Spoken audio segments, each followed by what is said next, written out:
Hello, human peoples. You're listening to the podcast network of Gamefully Unemployed.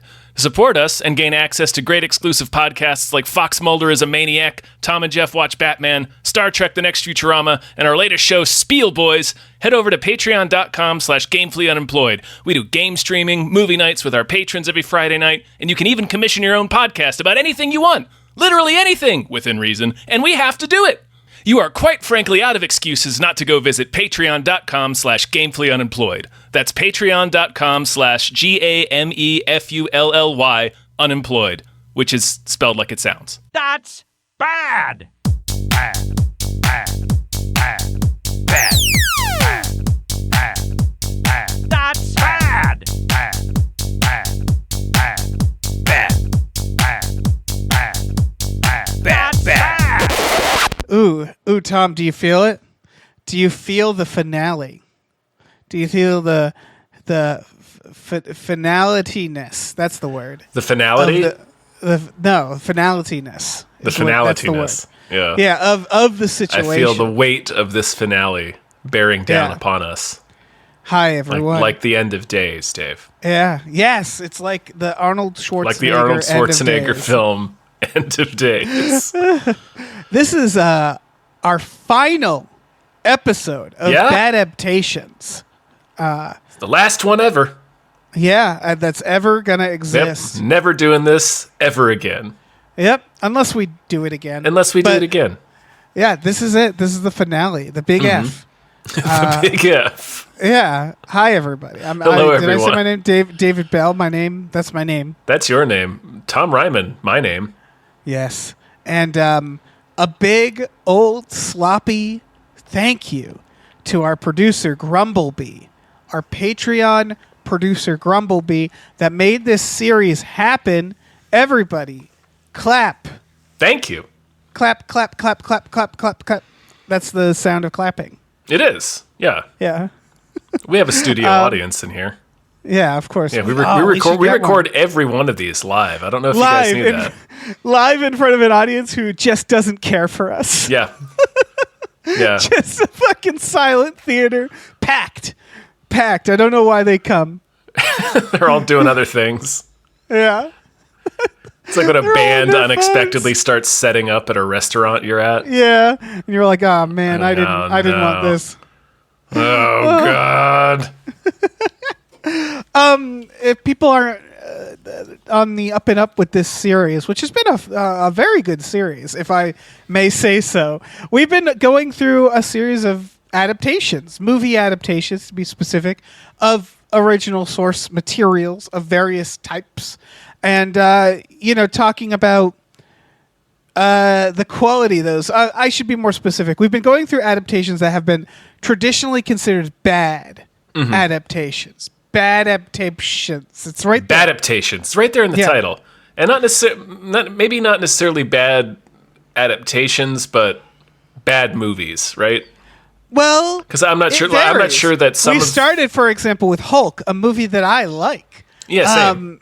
Yeah, so I just meant that some of these movies might not necessarily have, like, the popular consensus might not have been specifically that they were bad adaptations. It may have just been that they were just considered bad movies. Right. I get what you're saying. Yeah. It's not about I don't know why we're breaking this down, but I don't know why I'm doing it either. I don't know why I did this to us, Dave. I'm sorry. It's not about the quality of how, for example, The Shining is a bad adaptation of a book and a very good movie. So it's not about that. We're talking simply about movies that are considered to be bad by some metric that also happen to be adaptations. And I want to say by some metric because we're talking today about the Da Vinci Code, 2006. Now, the Ron Howard thriller. Yeah, and that it made money. But financially speaking, this movie is not bad. Of course. How could it have been? However. Yeah, okay. We'll get to that in a second. It is considered bad in terms of ratings. That's all. It is, by any metric, it is not liked. And so, in this case, that is the bad of it all, right? Yeah. Yeah. That's the stink of the Da Vinci Code. Yeah. And full disclosure, Tom, Yeah. I enjoy this movie. Do you really, Dave? Yeah. You really you enjoy this movie? I enjoy this movie. I also know why it's bad. I know Okay. why people don't enjoy this movie. Mm-hmm. You know Why me and is that? treasure hunts. I love a good treasure hunt movie. Yeah, and of to course. me, it's like is if like people like heroin, like they're really into heroin, right? People Yeah. who like heroin, they're heroin. It nerds. doesn't matter so much how it's dressed up. You're just really into heroin. Exactly. So like even if it's not good heroin, you like it. It's still heroin. Yeah, and this is similar, which is like this is a treasure hunt movie. There's just some extent of it that It's always kind of gonna a like. treasure hunting movie. I mean, It's a holy grail. It's a grail hunt. it's sort of that. Really, It's a all right- it is, is characters traveling from one location to another to receive exposition. Characters. That is the Tom. entire film. It's characters escaping from one location to another. Just to be more specific, we'll get into that. It's Dan Brown. It's Dan Brown Yeah. basically going. What if the Grail was a vagina? Because those are kind of like cups. And then he made billions of dollars. So much money. If you guys, those of you listeners who were alive in 2003, or I guess old enough and to be aware of pop culture, this book was everywhere, and it came out in 2003, and it was printed in hardcover for like an unusually long amount of time. It was so popular. Right. And if you've read the book, I read the book after seeing the movie, and like I read the book before seeing the movie, which is going to have a lot to do with what I want to talk about today Oh, okay. with this film. Well, let's get into our first section. The question is, what makes a good adaptation of this? And I want to note, having read the book and seen the movie, the book might as well have been written in screenplay format. Exactly. Yeah. It's very like the end of each chapter is so. If you've never read it, it's a really corny book, but it's undeniably like it hooks you. And I argue a very cheap way, but it still hooks you. But I say it's corny in that, no joke, just about every single chapter ends in some sort of cliffhanger, but like in a real hackneyed, like your first creative writing class sort of cliffhanger, like he opened the door and it's like shit like that. Right, where it's like, okay, he either was like TV show or movie. Yeah, he was clearly writing it with a movie in mind.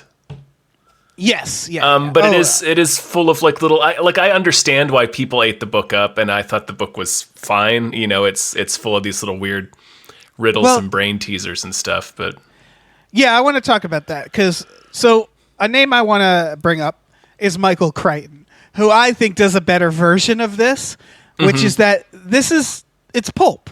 This is kind of trash. Da Vinci Code. I'm glad you brought up Michael Crichton. That's actually a really good comparison that I never thought of, because it's also junk science. Like most of this is bunk.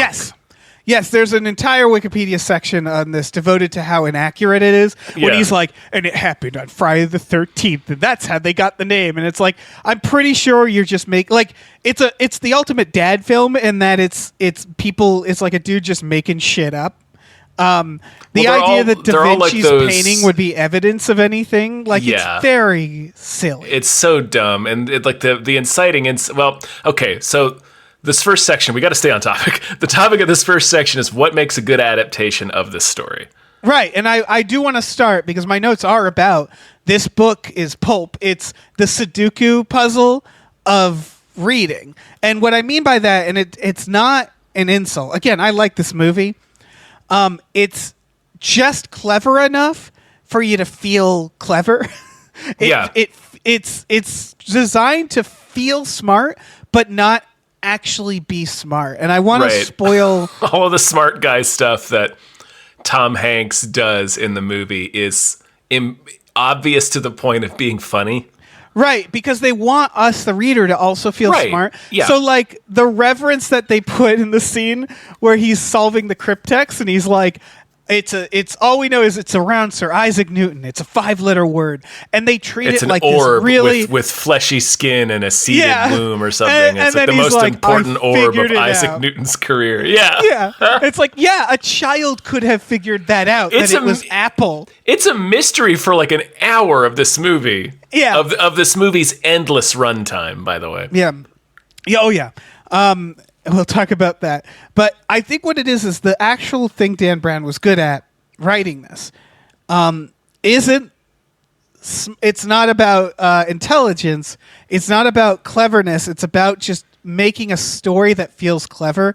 The best example is the spoilers twist at the very end, which is where the body is, where Mary is. Where Mary Magdalene's bones reside. They created this riddle, and they go to this church.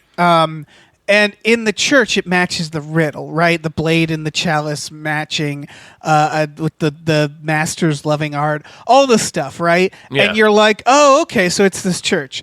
And then it feels clever when you go, oh, the riddle also applies to the Louvre. Mm-hmm. However, all he did was write a riddle around the Louvre and then make up a fictional church, one Right. imagines, Yeah. that also fits it, so it feels more clever than it is. He wrote a riddle that was about the Louvre specifically, then made up fake other red herrings, and anyone could do that. That's easy to do. It's a book that is based entirely around real simple riddles and word games and like anagrams and stuff like that. And he basically turns that into a narrative, like a chase story. Right. Where they're getting chased across Paris and they have to solve a couple of puzzles at each location they go to, and they'll escape just in time. And, Right. So I think to make a good adaptation of it, you have to, it's the same kind of thing with, maybe not Indiana Jones, but with like maybe a National Treasure. But it's like it's what you were saying. It's you have to make the audience feel like they're along for the ride, but they're also kind of steering a little bit. Like they have to feel in on it. This is one of those movies where it's like it's kind of like part of the appeal is that it's giving audiences like a peek into like some sort of insider or very obscure subculture. And it's the idea of this like art history and symbology, which I'm pretty sure is not actually a field of study. Right. Again, it's the Crichton of it all. It's junk science explained with a very assertive voice. Yeah. Yeah. And in a way that, exactly. You feel like you're the one outsmarting Jean Reno, who's the French detective in this movie that's convinced Tom Hanks is the murderer. Right, and you feel like the stuff you're hearing, or you're like, yeah, that seems accurate. Like, that's the thing about when this book came out, I remember that idea of people being like, the church doesn't want you to know about this movie, and it was, like, controversial, and it's like, he's just making shit up. Like, it's not controversial in the way that they're making, people are, like, hyping it to be, if, like, there's some deep truth in this. Right, like, most of the stuff they cite, like that, like Ian McKellen's whole long thing, and like all the evidence, like it's mostly bullshit. Like it's mostly just stuff he made up for the movie. So, but anyway, so I think that's one component of it. The other component of what made the book so successful is that it moves. Like I said, like it's corny, but each chapter ends in like a way that you have to keep reading. There is this, like the book it moves quickly. It's actually, despite how much like exposition and how much of like this hidden world of Grail history and like the Priory of Zion who's supposed to protect the bloodline of Jesus and all this stuff that they cram in it, it does actually have a pretty quick pace. And there's this crazed monk who beats himself and he's like murdering people trying to find his way to the Grail, and it manages to spin a lot of plates, but the chapters are short and quick, so it just you check in with each storyline rapidly enough as you keep going, and it really does maintain this pace of like it feels urgent, it feels like a chase, and it carries you all the way to the end. I think the movie fucked that up really badly because I think... Well, that's our next segment. Well, this is what... Well, yeah, okay, I'm sorry. Yeah. That's what makes a good adaptation is you have to keep that pace. Because that's the other component of the book. It's not just this junk science that was like... It's fun. It's a fun conspiracy... This is back when conspiracy theories were kind of fun. Still. Oh, for sure. So it's like a fun conspiracy theory. It makes people feel smart. The riddles are... Everybody likes a brain teaser. These are all obvious, but still, they're fun. Like, everybody likes riddles. You mentioned... Anyway. It's Oh, got, no, sorry. but those are the two components. Is it has to have those fun riddles that make you feel like you're in on it, and it's got to also have that quick pace, in my opinion. Yes. I would argue what makes a good adaptation of this, you mentioned National Treasure, is it needed a little more of that. I think if I were looking at this book and adapting it, I would actually say, okay, first thing, we actually have to change it a bit more. Yes. We have to make it kind of more fun. And so I think that's a good way to get into what did the movie get wrong. Because you were kind of hinting at it. I'll just say it. This is a book story. And what I mean by that is that it's a lot of people explaining shit that's fun to read about. Mm-hmm. But when you then take those people and stick them in a room and have them for like fucking 8 to 10 minutes just talk back and forth, it is boring. Yeah. It's a read. Like that's the whole thing. Right. Like when you read Jurassic Park does this thing as a book where they explain a lot of things in lengthy detail that then Spielberg knew to not do. Yeah. Because it's like, I don't need people sitting around explaining things.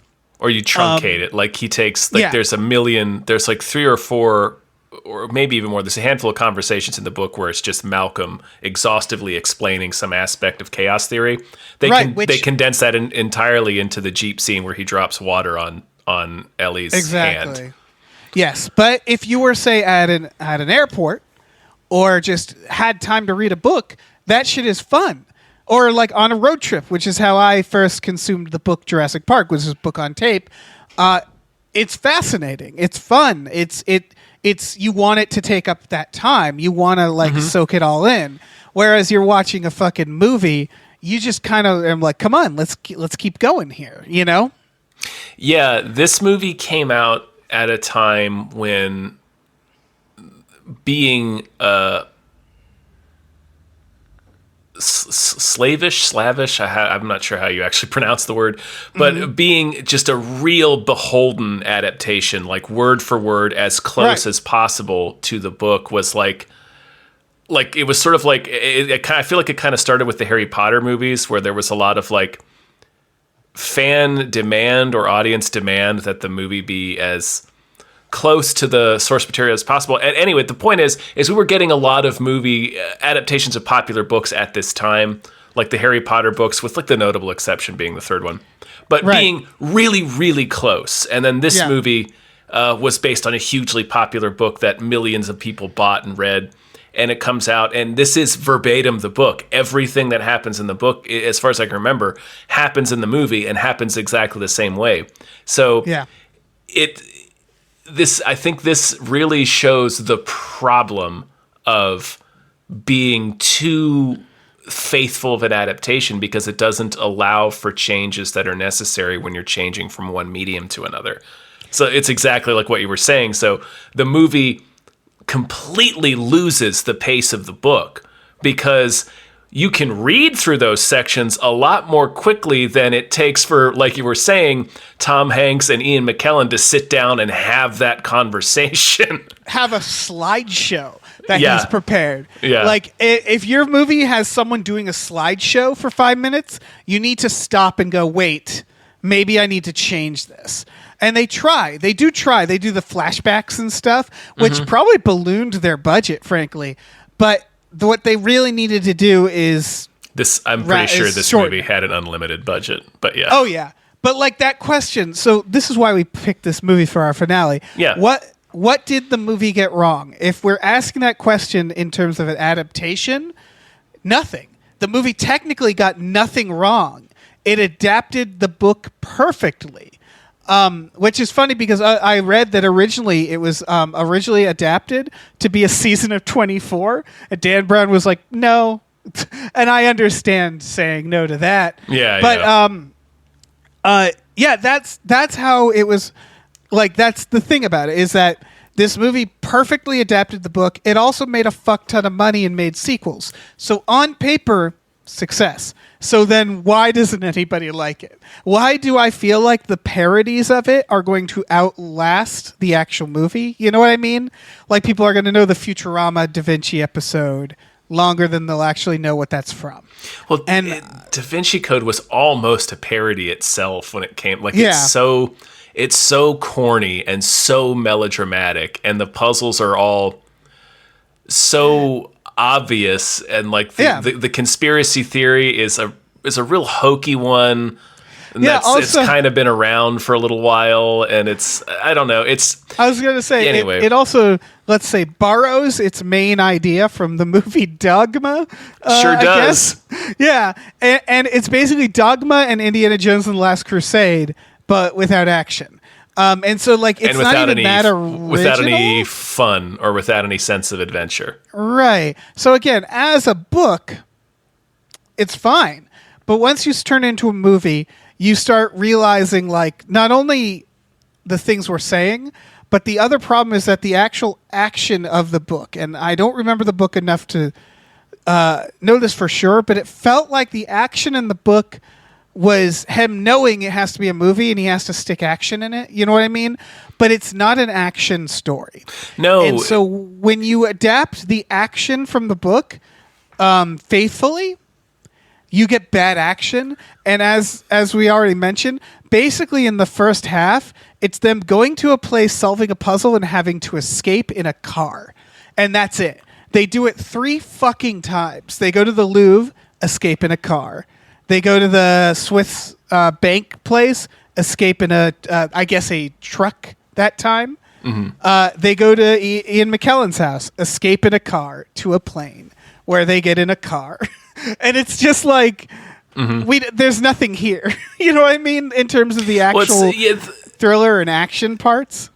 It did well. In the story, and this is kind of a problem with the book. Like, none of the action it relates to the actual treasure hunt. It's all this separate storyline involving this crazed monk who's on a murderous quest to find the Grail. It's very like airport thriller novel action, where it's just like they're trying to solve some kind of thing while they're being pursued by somebody. Yeah. But the one of the big problems is the actual treasure hunt is completely intellectual, which is totally fine in a book, because it's a perfect place to bring in all this stuff about art history and all these different, the symbology ideas and riddles and word games and stuff like that. That's not the best, most exciting movie. So like none of the action or adventure comes from the treasure hunt. So it's just like they have to be incidentally chased by the cops or by a guy with a gun to go to the next place to do some more intellectual treasure hunting. Right, to just stand there. Right. It's not like, gotta spell out Jehovah on these tiles. There's no like physical, there's no like, oh, you pull this lever or you pull that or you go through this secret passageway. It's none of that. Yeah, it's all like they don't actually, and this is the funny thing about it. It is the most grounded a treasure hunt actually would be, right? You wouldn't find a secret passageway. Everything's been found. There wouldn't be working booby traps. It would be like going to a series of like churches that are like half museums, just very old places, and reading some shit on the wall and going like, yeah, it's telling us to now go here. Like that would be what's happening, right? Yeah, exactly. And so, like, that's fun. Doesn't make the most exciting movie, though. Right, but you could make something interesting out of that. It's the fact that this movie sells itself as, adventure action. Like, for example, if this was more of a drama that focused on characters, that might be okay. You know what I mean? Characters are non-existent. Yeah, there's not really anything. I couldn't tell you one fucking thing about Robert Langdon. I couldn't tell you one thing about Sophie. Like, basically, the only character who has an identifiable want is Ian McKellen. Right. So, like, when we talk about, like, okay, a genre of a movie, right? You watch a comedy. What is the thing you're looking for? Laughter, right? That is the point of a comedy. Mm-hmm. And so, like, if the characters aren't developed around it, as long as it makes you laugh, you're like, well, it's a comedy. Action, again, you don't care if Vin Diesel's character is complex. You want to see him jump the stupid car. Yeah. And that's the point. Horror, you want to be scared. And of course, it's always a bonus if the things around those elements are also good. So this book, what is that thing? Well, that thing is puzzle solving, nerd history, right? Mm-hmm. And the thing about that is then, and so like what that means is that the action, the characters are all the secondary things. And yeah, what we're saying is basically you then translate that to a movie. The problem is that meat that everybody is there for was never designed to be visually fun. And so you have nothing across the board. It's then suddenly the meat, the thing that everybody's there for, is the equivalent of Tom Hanks talking. Yeah. Yeah. It's so I wanted to say that, like, that's one of the reasons we picked this one is because, like you said, on paper, it seems like a good adaptation because it is a verbatim, faithful adaptation of the story. But like, it's not though, really, because it's faithfully adapting every word of the novel doesn't necessarily make it a good adaptation because it's not providing the same emotional experience as reading the novel. So which I feel like should be more important, right? Yeah. So it's like it's not. I think it was just a mistake that gets made a lot, where it's like, well, this book was very successful, so let's just do exactly what the book has in it, and it's like, well. Yeah, that's a different thing, right? Yeah, that's a different thing. Movies require different things, and it's just because the treasure hunt's so intellectual, and the action is not connected to it whatsoever. Like, Tom Hanks never even meets Alfred Molina, as far as I know, and he's like one of the big bad guys in the movie. It's like, you know, when they adapted The Last of Us, they weren't like, oh, okay, so the first game we're going to last like, we're going to make it like 5 seasons long because we have to have those episodes that are just walking, through a level. Yeah. Like that's got to take up like 6 episodes, right?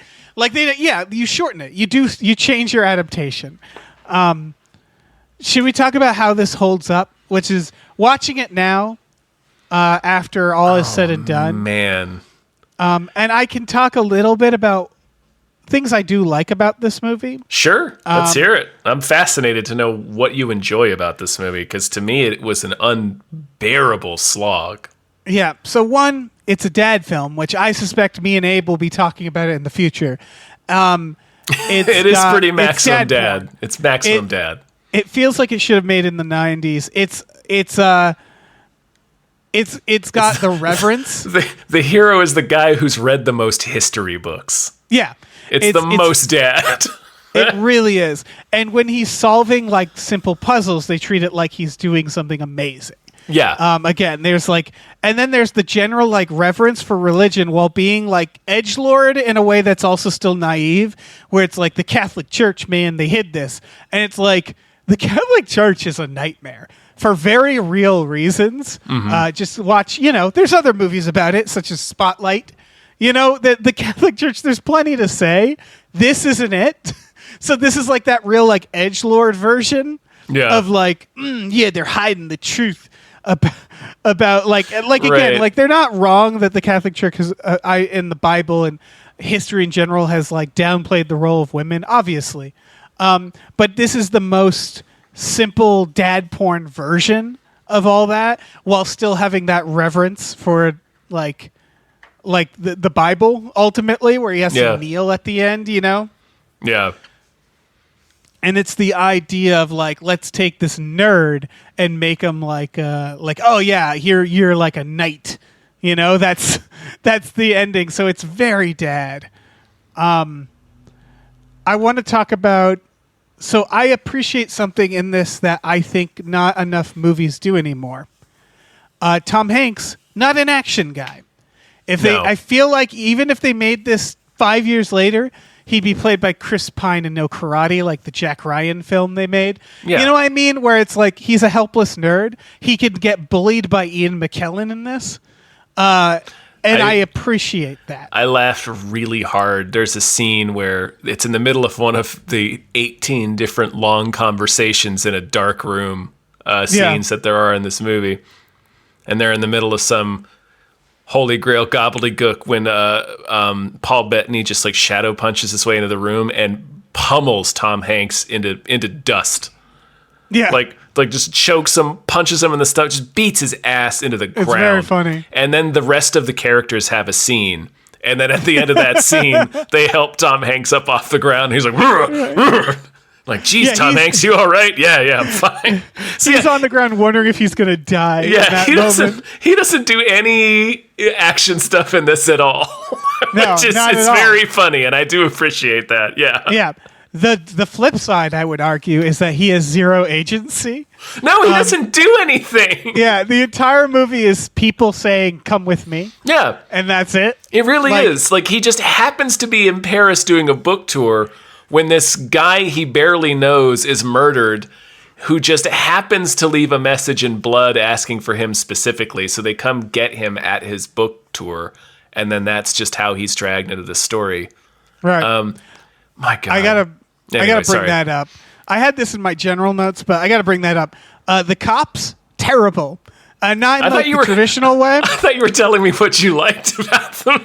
I'm going to talk about both here, I think, because this is me, like, having not watched this a while, just, like, things that have occurred to me. Because you know what I like about it. It's a fucking it's holy grail. I like, the one thing is I like that Tom Hanks is kind of a wuss nerd. I like, that's why I like Jack Ryan, the old Jack Ryans. But the cops in this are terrible. The beginning offer is that the professional there he takes Tom Hanks to the Louvre to show him this body, and then what Sophie reveals is that this dead guy wrote Tom Hanks's name. And she's like, they put a tracking dart on you. And she says, like, don't you understand what's happening? He can arrest you and detain for months while he builds a case. And my question is, then why didn't he do that? No idea.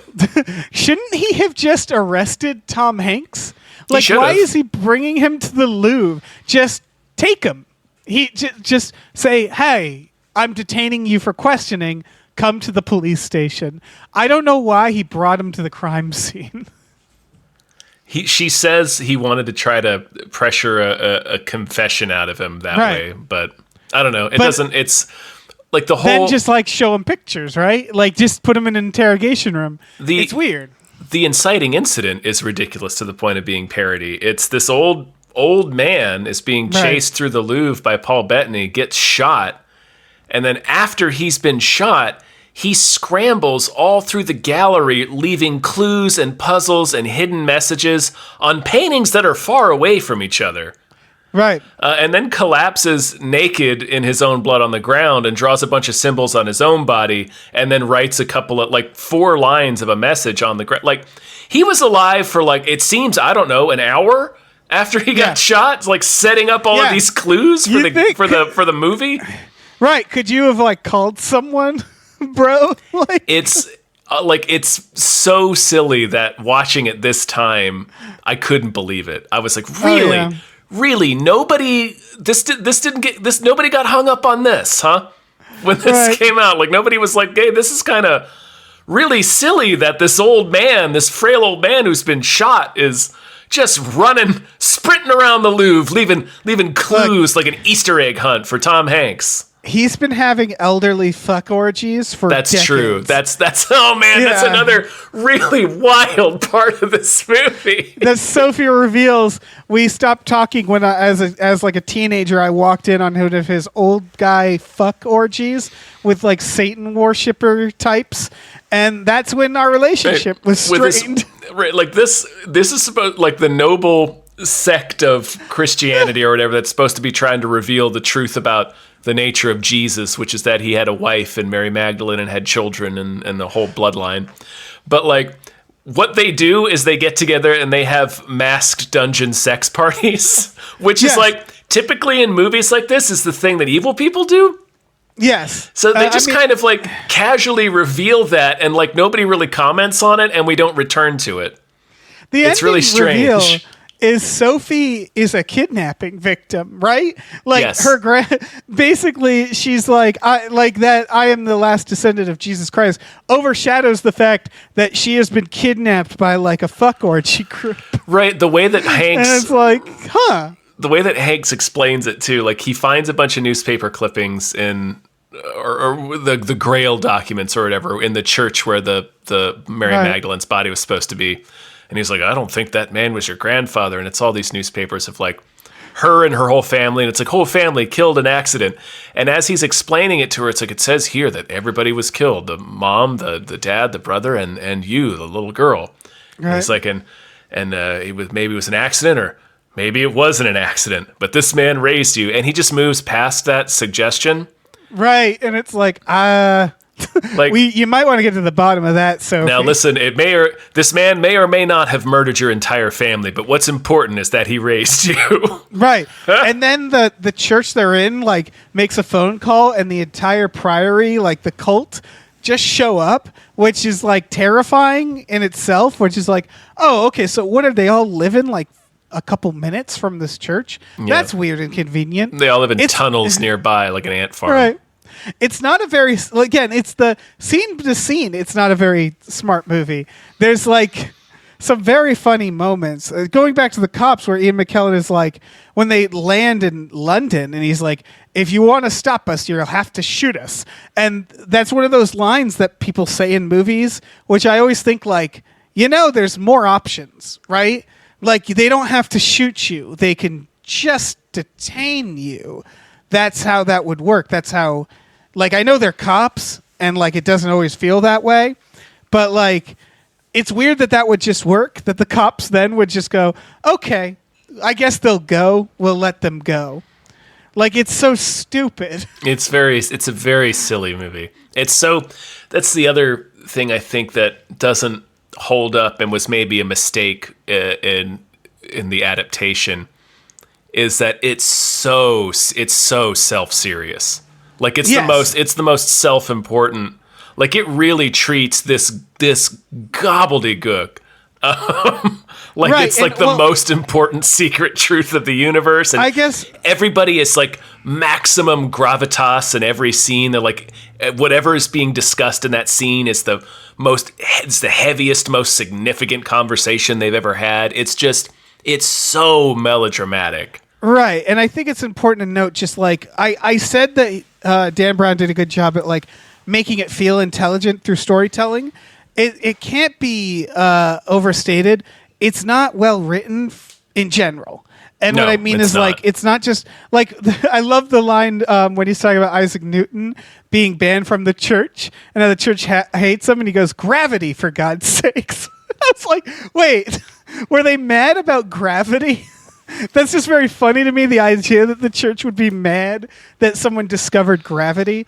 Maybe that's true, but that's just a funny line. But I want to mainly point out Ian McKellen's plan is nonsense, right? I feel like there's been at least one cracked article about this. It's like the Joker's plan, where that if you try to, if you try to figure out like how it happened, it's madness. He by pure coincidence, he even says it. Robert and Sophie show up at Ian McKellen's house so he can be a British edgelord. Also, his entire character is, I'm British. Look how British I am. Yep. And like he's just not well written. But then so like, okay, if that wasn't his plan, what was the plan, I guess? Because he was like calling the church to pretend to be teacher, and then he has his driver be part of it, and then he pays his driver but also poisons his driver. Poisons him with a very tiny flask. Right. And the question, of course, is like, how were you going to get the cryptex originally? Because I think he planned on. I think Silas was supposed to get it from. Was supposed to get it from Tom Hanks and Amelie. Right. Yeah. I guess that checks out. But they just came to his house. So yeah, it's a very stupid. It's just like a very stupid series of events that are very like weird and convenient. Yeah. And it's just that's a silly fucking movie, which again is partially why I like it, because I'm not laughing with it. I'm enjoying it because it's stupid. Yeah. It's Like, just, man. It's one of those movies. The more you think about it, like in that flashback, the grandpa like screams at her. By the way, for trying to find out about her family. Yeah. So not only is she a kidnapping victim, but he's like weird and violent about it too. Yeah. It seems. No, he definitely murdered her family so that Yeah. he could Oh, kidnap the greatest granddaughter of Jesus or whatever. How many greats it is. It's fucking wild. This movie, it's so just it feels so like watching this movie was like a window into a time I had forgotten about. Like I was like I found myself transported back to the year 2006, which was one of the darkest years of films. Right, that's part of it too. Is this was like as good as it gets? Then It was a like bleak. There was a bleak couple of years in the mid-aughts where we haven't even said this is just a Ron Howard film starring Tom Hanks. Just the supporting cast could be their own movie. This was kind of the beginning of sort of Ron Howard's kind of decline, isn't it? Right. I'm just saying, like, there's so much talent in this. Oh yeah. To make like such a basic fucking piece of shit. I know that's so telling about it too. You can really tell what a phenomena it was just by looking at what this production is. It's like Tom Hanks is like the most famous leading man at the time, and Audrey Tautou from just blew up from Amelie, and it's like Ron Howard's this major filmmaker. It's like this was clearly positioned to be like the biggest movie of the year. Right. I do have one final thing on the terms of how it holds up, and I think we haven't mentioned this, and it is a very big detail. In my opinion, I think this is why this movie will be lost and why it was sensational at the time and then like almost immediately disappeared. This was 2006, right? Yeah. It technically isn't, but this movie feels pre-internet. And what I mean by that is like it was still early internet. And I think that's a big part of all of this, which is that like it feels smarter because one, people can't just look this shit up, and two, like it was before people just knew things. And like the beginning slideshow where he's just like, did you know the swastika wasn't originally a hate symbol? My thought was like, yeah, I'm on TikTok too, bro. Like like everybody knows this shit these days. Everybody knows these like, these symbols were also this. Hanks's opening slideshow is so embarrassing. Like it's supposed to be all these like gotcha, like turning people's devil's assumptions on their heads. It's also Poseidon. But it was also like clearly Poseidon's trident. Like it clearly was a trident and not a pitchfork. Like that was a real particularly embarrassing sequence. Yeah. But it's even worse, I think, nowadays, where like the internet, that's just shit people know because of the internet. It's just like the smartness of this is so superficial that like it's the equivalent of a TikTok video now. So like really I can see at the time people feeling like, ooh, very impressive. But now in the world of like infinite knowledge, it's so fucking quaint. And then, of course, with the Catholic Church stuff, it's just like quaint and naive, but it's being told in this really like edgy, like, can you believe it? We're so smart voice that it's like kind of embarrassing, Yeah, it very, very much so. Yeah. There's also it has like kind of there's a certain like score that was popular at the time. So like the score of this film feels really dated to me, feels very mid-aughts. It's very similar to the Dark Knight score. Yeah, it's like the more gentler Dark Knight score. Yeah. Like less percussions, I want to say. And this was not a great time for movies. And this movie feels, watching it feels like an unanswerable trivia question. Like it's all this stuff that my brain had swept into a corner years ago, suddenly having the lights put on it again, and it's like, oh man, that's right. I remember this book was a phenomenon, and this like movie was everywhere, and like this is kind of like what movies like this were like back then. Right. Yeah, for all you kids, you didn't know what it was like. You didn't know what this time was like, but it was a dark time. It was a dark time for watching movies. It really was. Yeah. It Oy, was, this is yeah. this movie sucks. Like you could argue that this is part of why everything's nostalgia now, which is like the 2000s were like trying to make. I mean, don't get me wrong; they had plenty of remakes and sequels and shit. Sure, every but decade like, does. Yeah, but I feel like it must have helped a little bit, where we're like, yeah, everything sucks. Everything new sucks. We need to go back. Yeah. This is, I think, an instance where the adaptation would have been better served straying from the source material a little bit. Honestly, just make it another national treasure. Sure. Just Nicolas Cage. They should have made Nicolas Cage. Or make it its own thing. Still just cast Nicolas Cage. He had the haircut for Next. Remember Next? He had the haircut. Mm-hmm. He could have just jumped from Next to this movie. Just brought his magician hair with him. Yeah. It would have been fine. It would have been a great film. Yeah, we would have loved it. National Treasure is a goofy movie, and it's corny too. But it actually has the action and adventure that is related to the treasure hunt, and it's also it's not the most serious movie. It's not doesn't take itself seriously. It's also it's stupid, but it knows it's stupid. So like you don't care that the puzzles are dumb. You know, it's fun. Yeah, this movie isn't any fun to watch. It's just such. It really seriously is just them going from one dark room to another dark room to have a 15-minute conversation. Like, this movie is intolerable. Right. When you think about, like, okay, what is the third act? What is the big finale? The big finale is Ian McKellen just falling over. Yep. And the cops come in and go, that's the guy. That's it. That's the finale of the big, and then we do the winding down stuff. It's just that's the other thing I wanted to call out is Ian McKellen gets busted at like the 2-hour mark. There's still 30 minutes of movie left after that. And that's all the winding down. Paul Bettany, the biggest villain, is like Tom Hanks. I don't think he even knows what happened to that guy. No, we never. Yeah, he never. Like he's gonna read about it later and go, "Oh, I guess that guy was shot by the cops." He gets shot by the cops after accidentally shooting Alfred Molina, who was the guy kind of pulling Paul Bettany's strings. But like we said earlier, like Tom Hanks and Alfred Molina never meet. Right. So like Tom Hanks doesn't come out of this really knowing what happened or having again helped make it happen. Like he is so it's that's what's weird about it.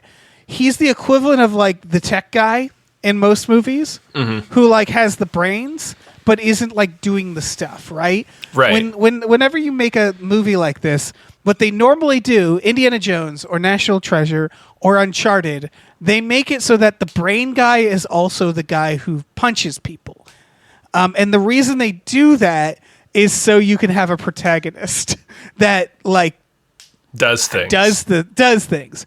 And here's the thing about this movie. They could have still figured it out. If they had made Sophie a badass. Because that's the other problem is that you have Sophie, she's the one doing things. But she still doesn't defeat Paul Bettany. No. Like that you could have it's their story. So, I don't know, make it so that she's the person who does the action side, you know? They're both so passive. Like, they're both essentially the same character, and it drives me crazy. Like, they have no personality. Like, they don't have really any agency. They just sort of, like, drift from scene to scene in this movie. It's really bad. It's very bad. And it's like that in the book, too, kind of. So it's like... Again, sometimes you got to make some changes. Right. You got to understand that you're making a movie now. Yeah. And movies have to feel a certain way and honestly have a certain structure to them. Because, like, as you said, the ending, it's like, okay, I get that's how it happened in the book.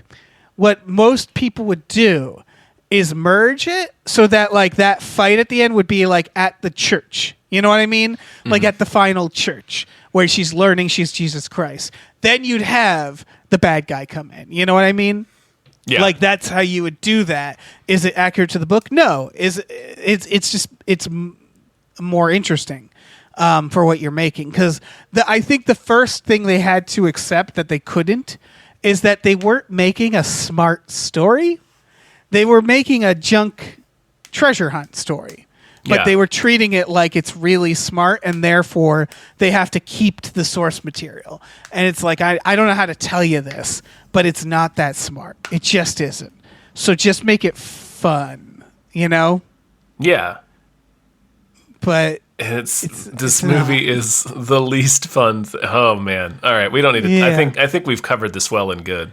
I think we nailed it. I think this was a perfect finale. Do we need some sort of like twist or like big? Because this is the finale. Are we gonna? Do we die? Let's go. What happens now? I mean, we will eventually if we leave this thing recording for long enough. That's a good point. That's a good point. So we could do that. I don't know. Yeah, we could. Let's. What's a good finale? Well, we thank Grumblebee. Well, we thank Grumblebee for sure. Maybe one day somebody will adapt this podcast miniseries into a film. Oh yeah, that I like that. What would you call it? I guess Badaptations. Probably Badaptations. Yeah. Who'd you be played by? Why? Who you want to be played change? by? Why change what's already been proven to work? I know I just spent an hour arguing against that, but right. Well, dibs on being played by Tom Hanks with the hair. Oh, I'll just be played by me, but with AI. Sure. Oh yeah, AIS. Yeah. Fuck. Someone could plug all our podcasts into AI, and I feel like you'd get something out of it. It wouldn't be good, but you get something. Probably already doing that. I hope. But yeah, thank you, Grumblebee. Thank you. This was through our. Well, you know what? Thank you so much, Grumblebee. This is the finale, after all. It's Just true. A big yeah. shout out. This was a fun, interesting show to do, and hopefully we settled on what we thought was an interesting final episode pick. Hopefully you guys thought the same. Yeah. Even though it's not a good movie. The Da Vinci Code. My God. Yep. This was through our Patreon, patreon.com/gamefullyunemployed, GAMEFULLY, unemployed. We have exclusive podcasts on there, like Tom and Jeff Watch Batman, Fox Mulder is a Maniac, Star Trek The Next Futurama, and Spiel Boys. We, again, have all these tiers, including custom podcasts, custom We Just Watched, a tier where you can watch movies with us. We will not be watching this movie because it's boring. Yeah. But check it out if you haven't.